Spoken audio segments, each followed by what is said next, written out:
Assalamualaikum warahmatullahi wabarakatuh. Alhamdulillahirrabbilalamin. Pada pagi hari ini kita bertemu kembali dalam keadaan sehat walafiat, tak kurang suatu apa. Dan semoga kita semuanya selalu dalam lindungannya. Amin. Anak-anakku semuanya, semangatnya terus ditambah ya, untuk menyongsong masa depan yang cerah. Memang untuk menuju kesuksesan itu perlu usaha dan pengorbanan. Oleh sebab itu, barang siapa yang tidak sungguh-sungguh, nanti ya kesuksesannya akan kurang. Tapi barang siapa yang sungguh-sungguh, insya Allah nanti akan sukses. Sebelum kita mulai pelajaran, kita berdoa dahulu ya anak-anakku semuanya, biar apa yang kita harapkan dikabulkan oleh Allah Subhanahu wa taala. Berdoa mulai. Bismillahirrahmanirrahim. Raditu billahi robba wa bil islami dinna wa bi muhammadin nabiyya wa rasulullah. Rabbi sidni ilma waryukni fahma bi rahmatika ya arhamar rahimin. Amin ya rabbal alamin. Berdoa selesai. Semoga doa kita dikabulkan oleh Allah Subhanahu wa taala.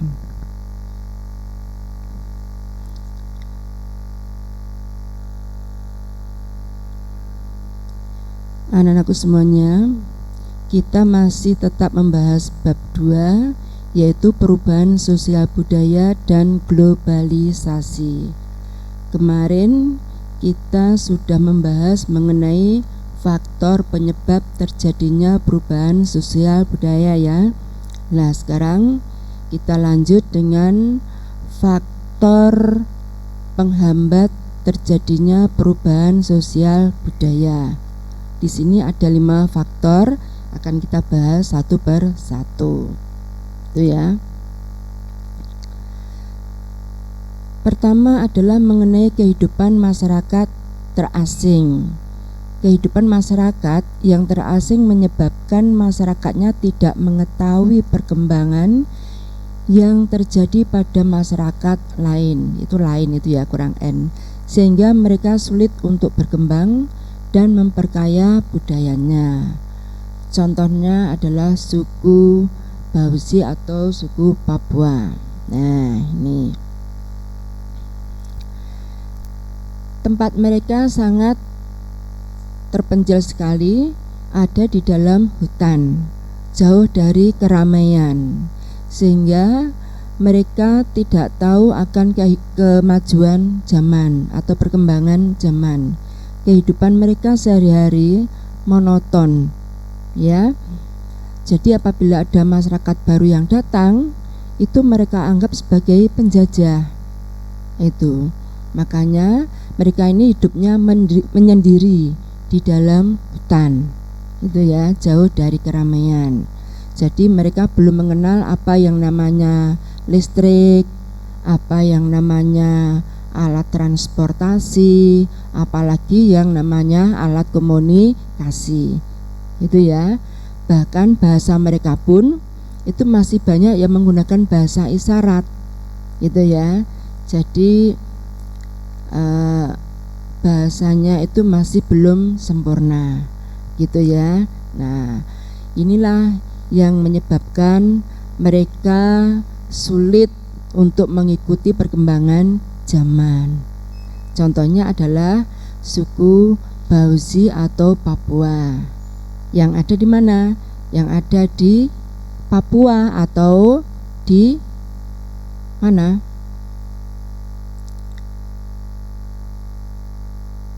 Pulau apa itu? Papua itu. Ayo, siapa yang tahu? Iya, apa? Ya, Irian ya. Irian Jaya. Itu. Dan ini mereka selalu membawa persenjataan dan alat perangnya untuk berjaga-jaga ya, bila mana nanti ada musuh, atau orang asing datang, nah mereka siap untuk menyerang. Itu contohnya. Kemudian adalah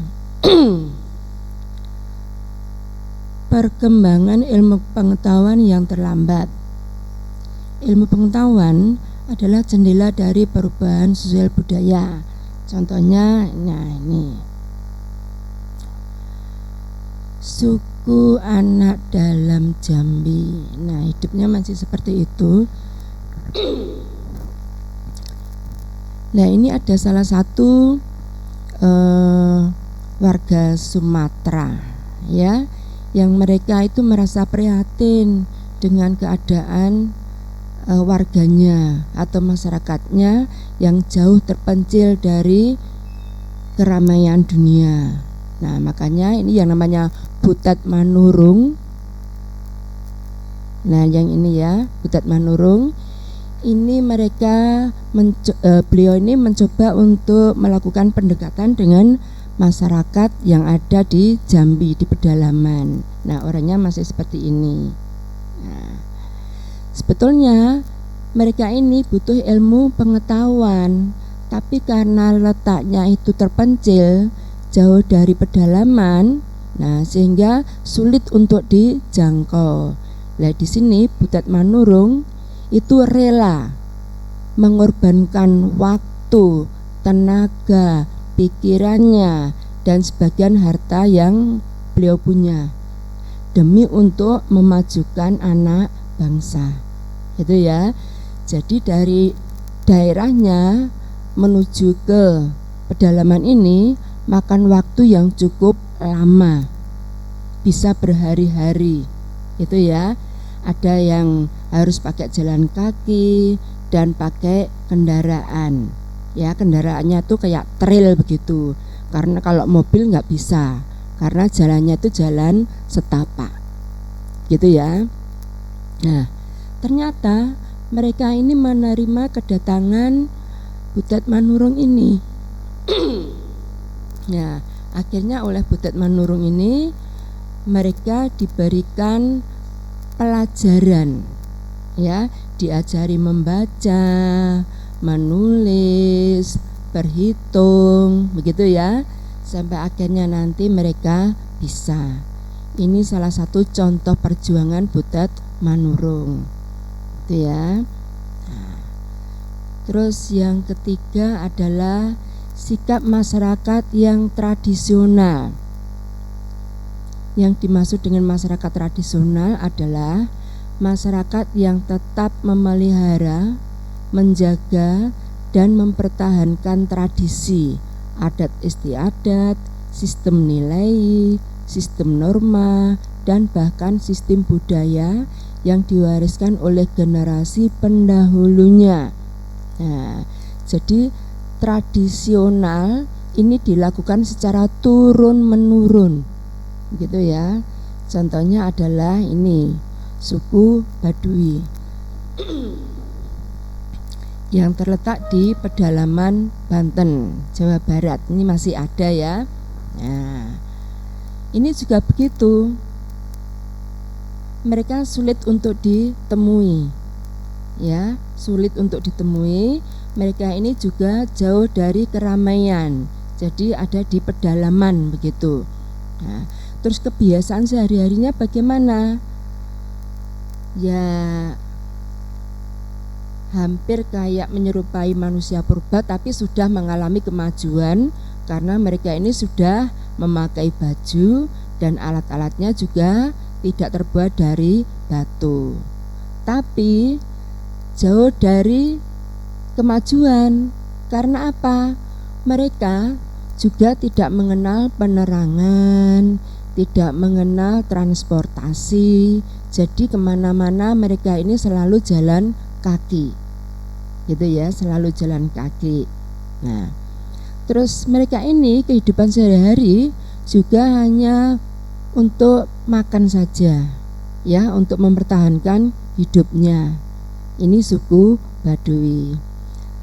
Tapi kemarin-kemarin ini mereka sudah bisa menerima tamu, ya. Dan mereka ini sudah mulai sedikit memerlukan pengetahuan, ilmu pengetahuan, itu ya. Itu contohnya suku Baduy. Yang keempat adalah adanya prasangka terhadap hal-hal baru atau asing. Mereka ini mudah curiga dan berprasangka buruk terhadap budaya asing atau hal-hal baru yang berasal dari negara barat. Biasanya terjadi akibat perlakuan yang pernah mereka rasakan. Contohnya kerja paksa pada zaman penjajahan. Nah, ini ya. Baik pada zaman penjajahan Belanda maupun Jepang, ya, tenaga mereka itu diperas, ya, untuk membantu penjajah. Jadi mereka ini tiap hari diharuskan, dipaksa untuk bekerja, misalnya saja membuka hutan untuk jalan-jalan raya, kemudian itu membuat rel kereta api, ya, untuk membawa barang-barang dari pedalaman ke kota-kota. Kemudian mendirikan benteng-benteng pertahanan, ya. Terus kemudian membuka atau membuat kantor-kantor untuk kepentingan penjajah, yang mana semuanya itu tidak ada gajinya, tidak ada upahnya, ya. Jadi mereka bekerja bersuka rela. Loh, terus Bu, bagaimana untuk makanan mereka sehari-hari? Ya hampir kayak manusia purba, menggantungkan pada alam di sekitarnya. Jadi apa? Karena mereka tidak sempat untuk mengolah sawahnya sendiri, gitu ya. Nah, jadi mereka makan itu mencari-cari di sekitarnya.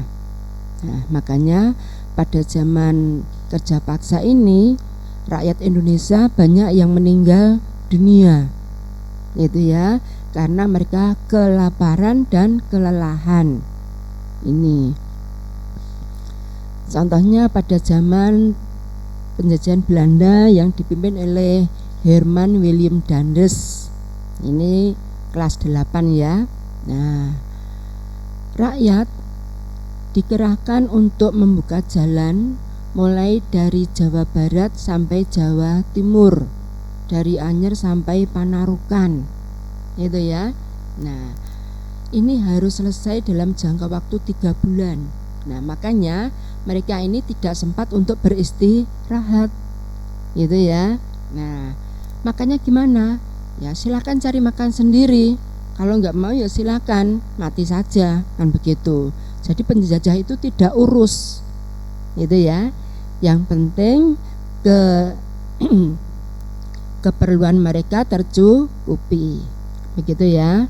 Itu pada zaman penjajahan.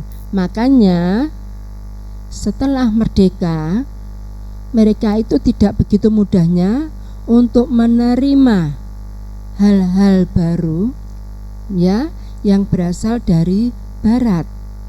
Mereka trauma, ya, trauma dengan apa yang sudah mereka rasakan. Nih ya, ini salah satu contohnya seperti itu. Kemudian yang kelima adalah adat istiadat atau kebiasaan. Adat adalah pola perilaku bagi anggota masyarakat yang dilakukan berulang-ulang untuk memenuhi kebutuhan pokok yang biasanya bersumber dari nilai tradisional yang telah mengakar pada kehidupan masyarakat. Tuh. Contohnya adalah suku Kajang yang berada di Sulawesi Selatan. Ini ya, ini dari kota Sulawesi Selatan atau Makassar. Ini jaraknya kira-kira 200 km. Nah, kehidupan mereka sehari-hari yaitu ya hanya untuk memenuhi kehidupan saja. Jadi mencari makan begitu ya. Dan tapi mereka sudah mengenal pakaian, yang mana pakaian sehari-hari mereka itu selalu hitam. Ya, selalu hitam dan tidak pernah pakai alas kaki. Jadi selalu nyeker. Ya. Nah, ini kehidupan masyarakat yang terasing. Karena apa? Ini sudah kebiasaan. Jadi mereka itu tidak mengenal yang namanya kedinginan. Itu ya. Jadi walaupun tidak pakai alas kaki, ya mereka sudah biasa, tidak merasa dingin. Loh Bu, kalau kena batu bagaimana? Ya karena sudah kebiasaan, tentu saja telapak kakinya itu ya sudah kapalan. Itu ya. Nah, kapalan itu bagaimana? Sudah tebel. Nah, jadi kalau ada batu atau apa itu sudah nggak terasa karena sudah tebal telapak kakinya. Ini ya. Nah, kehidupan mereka berkelompok seperti ini ya. Mereka hanya untuk mencari makanan saja. Ya. Jadi belum mengenal baca tulis dan lain sebagainya. Nah, ini juga contoh-contoh yang menyebabkan mereka bisa terhambat dari perkembangan zaman. Ya, karena mereka itu masih membawa kebiasaan adat lamanya. Jadi mereka ini sulit untuk ditemui, gitu ya, sulit untuk ditemui. Kalaupun ditemui, kita itu harus berani bersiko. Misalnya kita mengadakan pendekatan dengan cara yang sangat halus. Nah, terus kita juga harus mau mengikuti adat mereka, gitu ya, harus mau. Jadi kalau diajak makan bersama-sama juga harus mau. Kalau kita menolak, kita nggak doyan misalnya, lah itu artinya sama dengan melawan, gitu ya. Nah, jadi mereka ini sulit sekali untuk beradaptasi. Ini beberapa sebab faktor penghambat terjadinya perubahan sosial budaya. Dan ini masih ada di Indonesia loh ya. Nah, jadi bukan ini terjadi pada zaman lampau, tidak. Sampai sekarang pun ini masih ada. Nah, makanya untuk anak-anakku semuanya, kalian wajib bersyukur ya ada di Pulau Jawa ini yang hampir semua kebutuhan sampean terpenuhi. Ya, makan, minum, hidup sehari-hari terpenuhi, pakaian sudah terpenuhi, ilmu pengetahuan sudah terpenuhi. Ya, tinggal kita sendiri.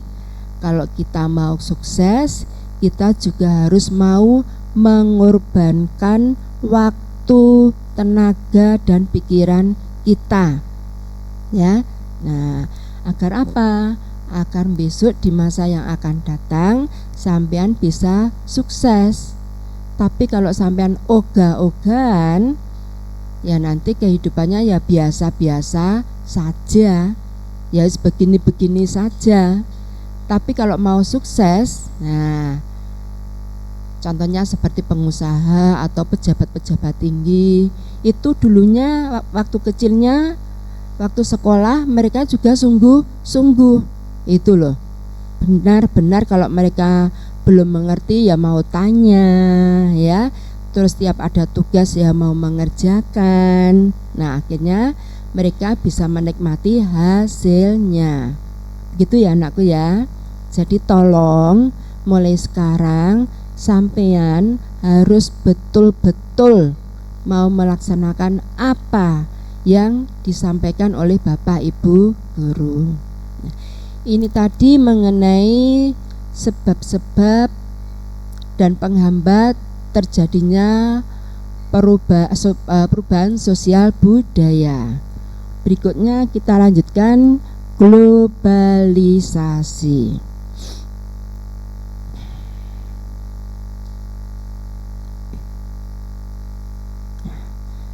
Globalisasi.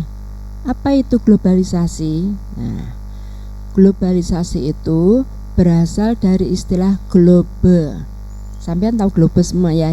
Nah, contohnya seperti ini, globe. Nah, yang berarti adalah bumi dan itu nation yang berarti proses ya. Nah, proses.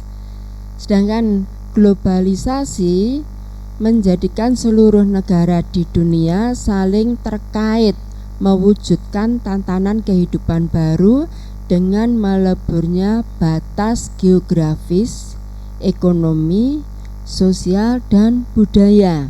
Nah, jadi untuk berkomunikasi antara negara yang satu dengan negara yang lain, dengan benua yang satu dengan benua yang lain, itu kita sudah tidak mengalami kesulitan lagi karena transportasi laut ada, darat ada, udara juga ada.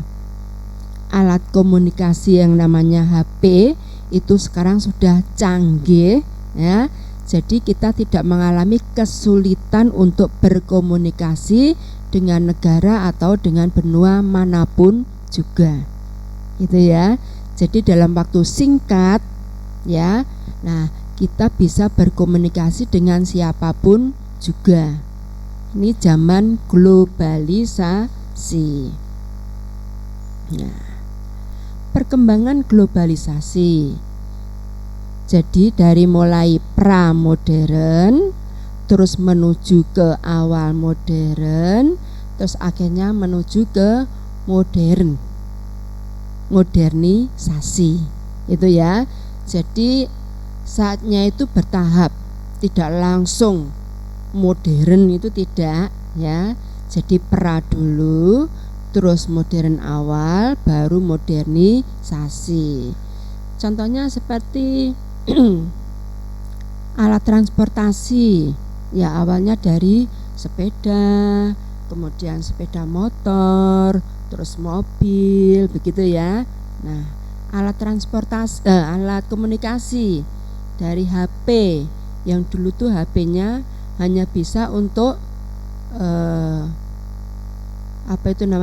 bercakap-cakap saja, itu ya. Nah, mendengarkan dan bercakap-cakap. Kemudian awal modern, nah bisa untuk mengirim pesan, itu ya.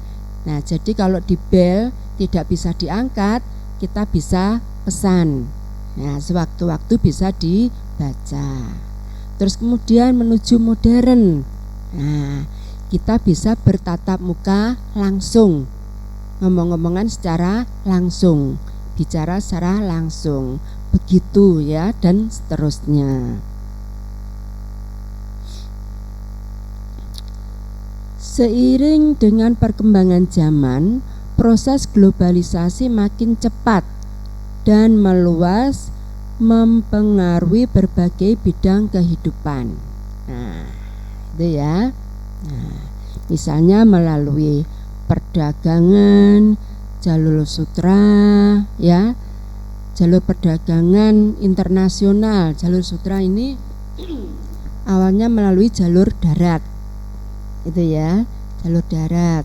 Nah, tapi karena jalur darat itu makan waktu yang lama ya, nah terus sering terjadi kerampokan, akhirnya para pedagang mulai menempuh, nah ini, melalui jalur penjelajahan samudra akibat revolusi industri. Nah, menempuh jalur laut, itu ya, menempuh jalur laut. Nah, contohnya kemarin, ini zaman modern ini ya. Nah, Mesir, kalau dulu para pedagang dari Eropa kalau mau ke Asia itu mesti melewati benua Afrika, memutari benua Afrika.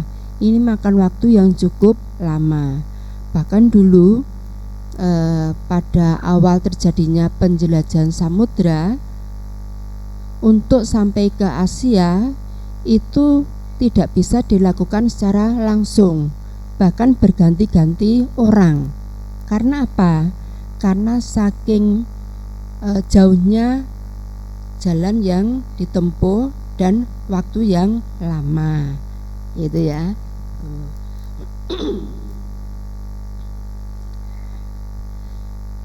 Melalui jalur perkembangan teknologi dan kerjasama antar negara. Tadi saya sudah mengatakan bahwa sekarang ini kita tidak mengalami kesulitan dalam menghadapi apapun juga, ya.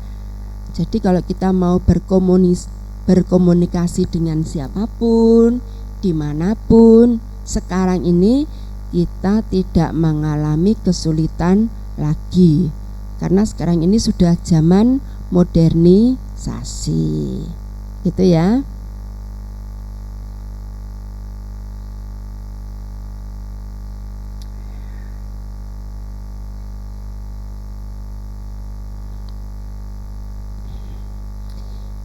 Di bidang ekonomi, globalisasi di bidang ekonomi ditandai dengan adanya perdagangan bebas, peningkatan investasi asing, bekerjasama di bidang ekonomi antar negara meningkat, berdirinya perusahaan multinasional di berbagai wilayah, dan terbentuknya masyarakat ekonomi ASEAN atau MEA dan European Free Trade atau Association atau EFTA.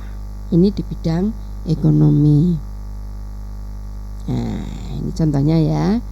Nah, negara-negara ASEAN, kelompok negara-negara ASEAN. Nah, ini kantor-kantor, perusahaan-perusahaan sudah mulai berdiri di negara manapun juga, ya, terutama negara-negara maju. Di bidang komunikasi, munculnya gawai canggih disertai fasilitas internet mempermudah proses komunikasi dan arus informasi. Globalisasi di bidang komunikasi ditandai dengan kemajuan teknologi dan komunikasi. Misalnya, di bidang pendidikan, guru dapat menggunakan proyektor dan internet dalam proses pembelajaran. Contohnya ya seperti sekarang ini, ya, walaupun kita tidak bertatap muka secara langsung, tapi kita tetap bisa berkomunikasi. Kalian tetap bisa menerima ilmu pengetahuan yang diberikan oleh Bapak Ibu guru. Itu ya. Nah, itu contohnya. Nah, berikutnya di bidang budaya. Globalisasi di bidang budaya ditandai dengan peningkatan penggunaan bahasa asing dalam interaksi sosial sehari-hari. Remaja makin tertarik dengan budaya negara lain, terutama budaya populer seperti K-pop dan J-pop. Apa itu? K-pop atau J-pop, ya contohnya seperti lagu-lagu. Kalau K-pop itu yang berasal dari Korea, lagu-lagu Korea. Nah, siapa yang bisa menyanyikan lagu Korea di sini? Ya, Bu Ula mungkin kemarin kayak rekaman itu. Atau dari Jepang, J-pop itu yang berasal dari Jepang, itu ya. Kalau saya disuruh memberikan contoh, kok saya nggak bisa ini ya, karena saya masih memegang budaya tradisional. Jadi saya bisanya itu lagunya Pak Didik Kempot, yaitu yang judulnya Suketeki, itu saya baru bisa itu ya. Tapi nggak bisa saya nyanyikan di sini ya, nanti makan waktu. Nah, itu. Dah, saya tahu sampean semuanya pasti sudah bisa ini lagu Korea ini ya, pasti itu. Berikutnya, mempermudah terjadinya akulturasi, asimilasi dan difusi budaya. Ini kemarin sudah kita bahas, ya, sudah kita bahas. Itu ya, K-pop.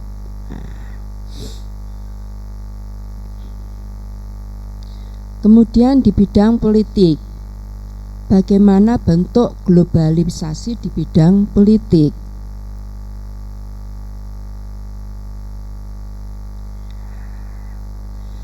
Globalisasi di bidang politik ditandai dengan adanya peningkatan hubungan kerjasama antar negara dalam berbagai bidang, itu ya. Terus intervensi asing meningkat, campur tangan politik luar negeri mampu mempengaruhi dinamika politik dalam negeri. Ini di bidang politik ya. Jadi hubungan dalam negeri dengan luar negeri itu juga tidak mengalami hambatan walaupun itu di bidang politik. Itu ya. Kemudian di bidang transportasi, globalisasi di bidang transportasi ditandai dengan perkembangan pesat sarana transportasi darat, laut, dan udara. Nah, barusan tadi sudah kita bahas ya. Dan juga peningkatan kualitas layanan transportasi dengan menggunakan teknologi canggih. Nah, contohnya yaitu berkomunikasi lewat HP. Nah, jadi kalau kita membutuhkan barang dari negara lain, itu kita nggak perlu datang, itu ya, cukup dengan menelpon melalui HP saja. Itu nanti barang sudah sampai di tujuan, gitu ya. Tuh. Nah, contohnya seperti ini. Nah, ini adalah kereta listrik ya, miliknya Jepang ini, Express itu ya. Nah, dalam waktu singkat itu sudah sampai di tujuan.